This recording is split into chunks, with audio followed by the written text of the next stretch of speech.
एक बार की बात है, निचले हिमालय के पहाड़ियों में बसे एक छोटे से शांत गांव में भरत नाम का एक जवान लड़का रहता था।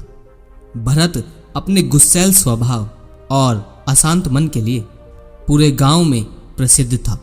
उसका मन हर समय विचारों से भरा रहता। विचारों के इस तूफान ने उसके मन को पूरी तरह से अशांत कर रखा था। शांति तो जैसे उसके जीवन से गायब सी हो गई थी। वह हर समय अपने विचारों में ही खोया रहता और एक दुखी और तनावपूर्ण जीवन जी रहा था। अपने अशांत मन और गुस्सैल स्वभाव की वजह से उसके घर वालों और गांव के लोगों से भी उसके संबंध अच्छे नहीं थे। अब भला किसी गुस्सैल व्यक्ति को आखिर पसंद कौन करना चाहेगा? कौन चाहेगा उससे संबंध रखना? तो ठीक ऐसे ही भरत के साथ भी हुआ।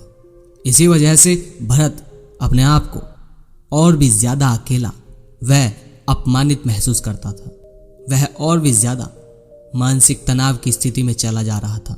एक दिन की बात है, भरत अपने गांव की ही गलियों में ऐसे ही टहल रहा था कि तभी उसका सामना एक बूढ़े बौद्ध भिक्षु से हुआ, जो कि एक पेड़ के नीचे ध्यान की अवस्था में बैठे हुए थे। बौद्ध भिक्षु के चेहरे से एक निर्मल शांति की आभा झलक रही थी। इस असीम शांति ने भरत को बौद्ध भिक्षु की ओर आकर्षित किया। जब भरत बौद्ध भिक्षु के निकट पहुंचा तो उसने चारों तरफ एक सकारात्मक ऊर्जा का अनुभव किया। भरत को यह महसूस हुआ कि इस अद्भुत शांति और असीम सकारात्मक ऊर्जा का स्रोत कहीं ना कहीं बौद्ध भिक्षु के भीतर ही है। इसीलिए वह वहीं बैठकर उनके आंख खुलने का इंतजार करने लगा। थोड़ी देर बाद जब उन बौद्ध भिक्षु ने अपनी आंखें खोली तो उन्होंने अपने सामने एक जवान लड़के को बैठा पाया, जो कि काफी तनावग्रस्त और नकारात्मक भावनाओं से भरा हुआ लग रहा था। भरत ने बौद्ध भिक्षु की ओर लालसा भरी नजरों से देखा और बड़े ही सम्मान पूर्वक कहा, मुनिवर, मेरा मन बहुत अशांत है। मेरे मन के विचार मुझे बहुत खाए जा रहे हैं। मैं एक क्षण के लिए भी शांति का अनुभव नहीं कर पा रहा हूं। क्या आप मुझे सिखा सकते हैं कि मैं अपने इस अशांत मन को शांत कैसे कर सकता हूं? बौद्ध भिक्षु ने भरत के दर्द को समझते हुए उसकी ओर दया भरी नजरों से देखा और भरत से कहा, मेरे प्यारे बच्चे, मैं तुम्हें एक कहानी सुनाना चाहता हूं। इस कहानी में मानसिक शांति और खुशहाली के रहस्य छुपे हुए हैं। क्या तुम इस कहानी को सुनना चाहोगे? भरत ने हाँ में अपना सिर हिला दिया और पूरी एकाग्रता के साथ कहानी सुनने को तैयार हो गया। उसके अंदर की उत्सुकता अब अपने चरम पर थी। बौद्ध भिक्षु ने कहानी सुनानी शुरू की। बहुत समय पहले की बात है। एक नगर में शक्ति नाम का एक आदमी रहता था। शक्ति बहुत ही महत्वाकांक्षी व्यक्ति था। उसे हर काम में लोगों से तारीफ चाहिए होती थी। अगर उसे किसी काम में असफलता या लोगों से बुराई सुनने को मिलती तो वह गहरी चिंता और तनाव में चला जाता। उसका मानना था कि सफलता और भौतिक संपत्ति उसे मनचाहा सुख देगी, लेकिन वह जितना सफलता और तारीफ के पीछे भागता वह उतने ही गहरे मानसिक तनाव में डूबता जा रहा था। लेकिन एक दिन ही अचानक शक्ति का सामना उस समय के एक बहुत ही प्रसिद्ध बौद्ध भिक्षु से हुआ, जिनका नाम था महाकौशक। महाकौशक अपने हजारों शिष्य को ध्यान साधना की शिक्षा दिया करते थे और वो खुद भी एक बहुत ध्यानी और आत्मज्ञानी व्यक्ति थे। महाकौशक की अद्भुत एकाग्रता और स्थिर शांत चित्त से प्रभावित होकर शक्ति ने उनसे अपने भटकते मन को शांत करने का तरीका जानना चाहा। महाकौशक की अद्भुत एकाग्रता और स्थिर शांत चित्त से प्रभावित होकर शक्ति ने उनसे अपने भटकते मन को शांत करने का तरीका जानना चाहा। शक्ति ने कहा, भंते, मैं हमेशा ही सफलता के पीछे भागता रहता हूँ और लगातार और भी अधिक पाने के लिए प्रयास करता रहता हूँ। फिर भी मुझे कोई स्थायी संतोष या आत्मसंतुष्टि नहीं मिल पाती। इस निरंतर बेचैनी के बीच मुझे शांति कैसे मिल सकती है? भिक्षु महाकौशक ने शक्ति की ओर करुणा भरी नजरों से देखा और कहा, तुम्हारा मन एक अशांत नदी की तरह है जो हमेशा बहता और दौड़ता रहता है, कभी भी स्थिर नहीं रह पाता। अपने अशांत मन को शांत करने के लिए तुम्हें अपने विचारों को बिना किसी रुकावट के जाने देने की कला सीखनी पड़ेगी। शक्ति हैरान था। उसने कहा, लेकिन मैं विचारों को कैसे जाने दे सकता हूँ? आखिर मैं भी तो अपनी इच्छाओं और महत्वाकांक्षाओं से जुड़ा हुआ हूँ। यह सुन भिक्षु महाकौशक मुस्कुराए और बोले, कल्पना करो कि तुम्हारे हाथ में पानी से भरा एक गिलास है। अब तुम जितनी देर तक इसे पकड़े रहोगे यह उतना ही भारी होता चला जाएगा, और अगर तुम इसे काफी लंबे समय तक पकड़ कर रखते हो तो तुम्हारे हाथ में दर्द होना शुरू हो जाएगा। लेकिन अगर तुम अपनी पकड़ ढीली कर देते हो और इसे जाने देते हो तो बोझ खत्म हो जाएगा। भरत ने इस कहानी को और इसके संदेश को बहुत ध्यान से सुना।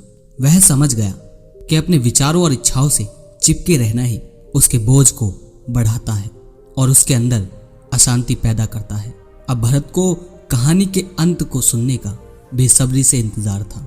बौद्ध भिक्षु ने कहानी को जारी रखते हुए कहा, शक्ति ने भिक्षु महाकौशक की सलाह को मानते हुए विचारों को जाने देने का अभ्यास शुरू कर दिया। वह अपनी भावनाओं और विचारों को बिना किसी पूर्व निर्णय के बस आते और जाते हुए देखता। अब उसने विचारों को पकड़ना छोड़ दिया था। उसके अंदर विचार उठते और स्वतः ही समाप्त हो जाते। धीरे धीरे उसे महसूस होने लगा कि उसकी इच्छाएं और लगाव ही उसके सभी दुखों का कारण है। जैसे जैसे शक्ति गहरी साधना में उतरता गया, उसने पाया कि वर्तमान में रहना ही आंतरिक शांति का एकमात्र स्रोत है। वह स्वयं को वर्तमान में स्थिर करके अपने मन की बकबक से छुटकारा पा सकता है। धीरे धीरे शक्ति का मन एक शांत सरोवर की तरह हो गया जो अपने चारों ओर की सुंदर दुनिया को अपने में चित्रित कर लेता है। उसने जीवन की सादगी में संतोष पाकर अति महत्वाकांक्षा और भौतिक संपत्ति के प्रति अपने लगाव को छोड़ दिया। जैसे जैसे लोगों के बीच शक्ति के भीतर हुए इस अद्भुत बदलाव की खबर फैलने लगी, दूर दूर से लोग उसे मार्गदर्शन लेने आने लगे। वह लोगों को विचारों से मुक्त होने की कला सिखाकर और स्वयं के भीतर शांति का मार्गदर्शन देकर लोगों के बीच शांति और ज्ञान का प्रकाश स्तंभ बन गया। शक्ति और भिक्षु महाकौशक की कहानी खत्म करने के बाद बौद्ध भिक्षु थोड़ी देर के लिए मौन हो गए ताकि भरत के अंदर इस कहानी का अर्थ गहराई से बैठ सके। भरत ने बूढ़े बौद्ध भिक्षु की ओर देखा। अब उसकी आंखों में एक नई समझ दिखाई पड़ रही थी।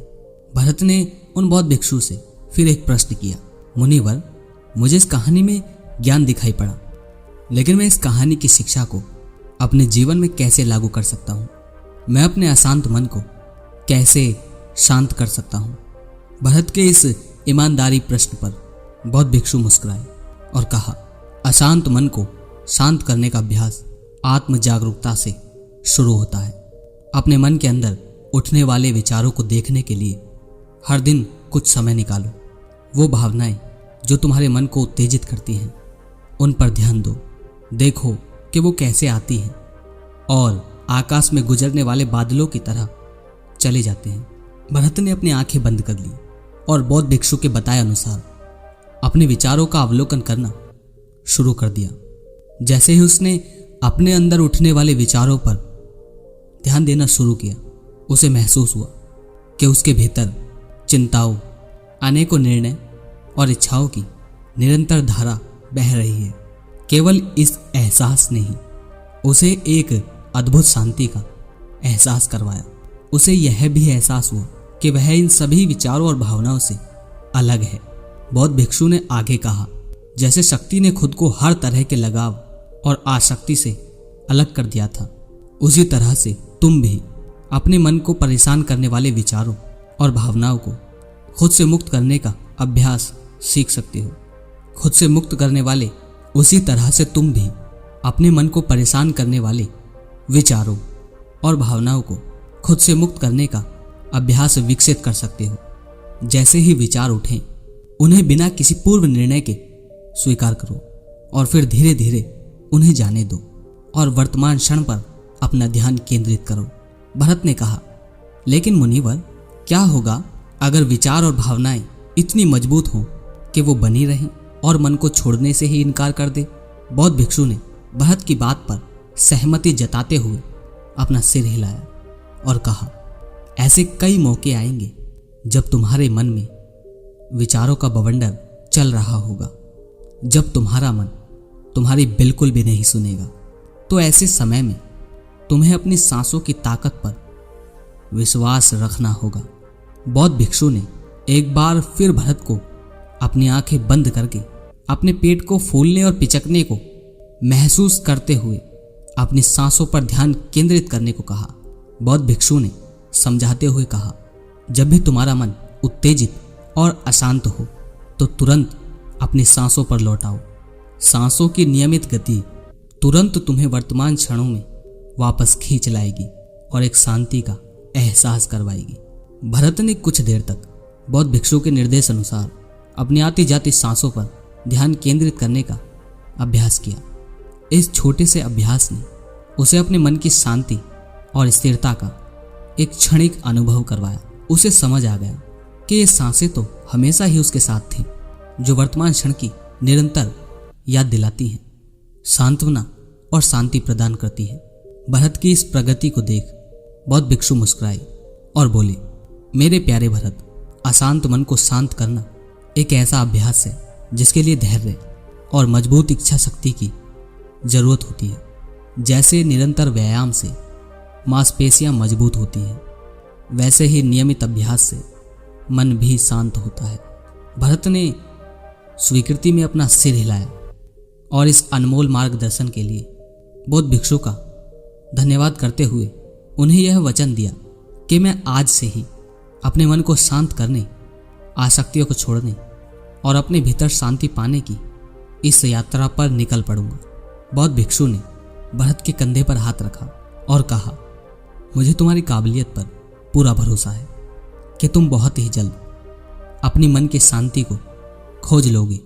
लेकिन याद रहे, यह रास्ता इतना आसान नहीं होगा, लेकिन अगर तुम अपनी दृढ़ इच्छा शक्ति और खुले दिल से प्रयास करोगे तो तुम जरूर उस शांति को खोज लोगे जो तुम्हारे भीतर है। उस दिन से भरत ने अपने अशांत मन को शांत करने के अभ्यास के लिए खुद को प्रतिबद्ध किया और हर दिन ध्यान करने के लिए एक अलग समय निर्धारित किया। उसने अपने मन में उठने वाले विचारों को बिना किसी रोक टोक के जाने दिया और अपने श्वास के माध्यम से खुद को वर्तमान में रखने का प्रयास किया। धैर्यपूर्वक अभ्यास करते हुए समय के साथ भरत ने खुद के अंदर गहन परिवर्तन का अनुभव किया। जैसे जैसे साल बीतते गए, भरत को अपने गांव में शांति के स्रोत से जाना जाने लगा। गांव के लोग अपने अशांत मन को शांत करने के लिए भरत के पास मार्गदर्शन लेने आते। भरत ने जीवन की भागदौड़ के बीच दूसरों को आंतरिक शांति पाने में मदद करते हुए बौद्ध भिक्षु की शिक्षाओं और आत्म जागरूकता की शक्ति को साझा किया। अगर यह वीडियो आपको पसंद आई तो लोगों तक जरूर पहुंचाइए। मिलते हैं अगले वीडियो में। धन्यवाद।